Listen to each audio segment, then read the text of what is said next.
1 pan pick and mix paella. I say pick and mix because you can add whatever ingredients you like. I put some chicken in to be safe, but we're also going to try some prawns and mussels. You'll probably eat around those and just go for the tomatoey rice. You don't need a real deal paella pan, just get your widest non-stick pan. This one, my trusty Le Creuset, is about 12 inches. Oil, finely chopped onion, a little bit of salt to draw out the moisture and help it along.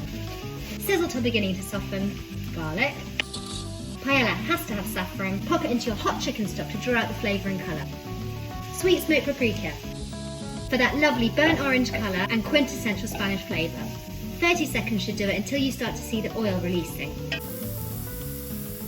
Push to the side and add your chicken over the heat. Creating zones in one pan like this is the secret to one pan cooking. I pushed all my onions and garlic to one side and moved the pan over a bit. They're not going to burn because they're off the heat slightly. These chicken thighs, they're going to get nice and golden. 2 little zones there to make sure you get to cook straight in the one pan. Once the chicken's got a nice bit of colour on it, it's time to add the rice and the wine. This is the only time we're going to stir it. Scrape the bottom to get the nice meaty bits and evenly distribute your chicken pieces. Nearly all the wine is reduced, so we're adding our saffron-infused chicken stock. What we want is for the rice to steam, all the grains to stay separate. Not only is paella a one-pan dish, it's super low maintenance as well, because the number 1 rule with paella is do not stir. You don't even need to wash the rice, you don't want to, so you want the starch on the grains to stick together and form a lovely base on the bottom of your paella.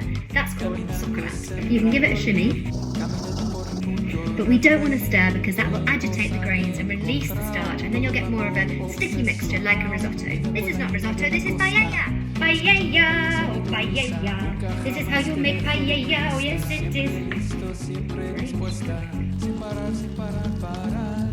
I'm going to call it a kind of pick and mix paella, because that's the beauty of paella.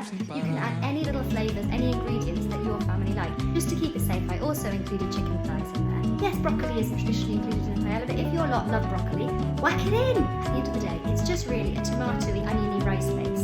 You can go easy on the spice as well. I've only added a tiny little bit of paprika to introduce them to it, and obviously quite a bit of garlic. I'm going to whack in some peas at the end too. If they don't go for the seafood, then I'm fine with just eating the rice and maybe a bit of chicken. Nearly all the liquid's been absorbed, and you can see little pock marks where the bubbles are bubbling through. A taste of the rice is tender with just a bit of a bite. It's time to add the seafood. Tuck them into bed, nestle them into the cooked rice, and they're going to steam and cook for the last few minutes. And it's easy to tell when prawns and mussels are done. The mussels are going to be open. The prawns will obviously turn from translucent to pink. Any mussels that don't open, what do? Chuck them out. Whilst they're cooking, just a little squeeze of lemon juice over the top. It's a bit trad, nestling where lemon corn is. Like I'm on holiday and Mr. Brom. Oh, good enough. There we go.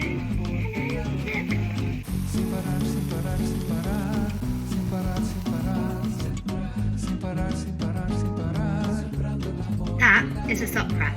That's where the rice is all caramelised and toasty against the base of the pan. You should get some parts of the paella which is really lovely and soft and tender, and some bits that are almost crispy and crunchy.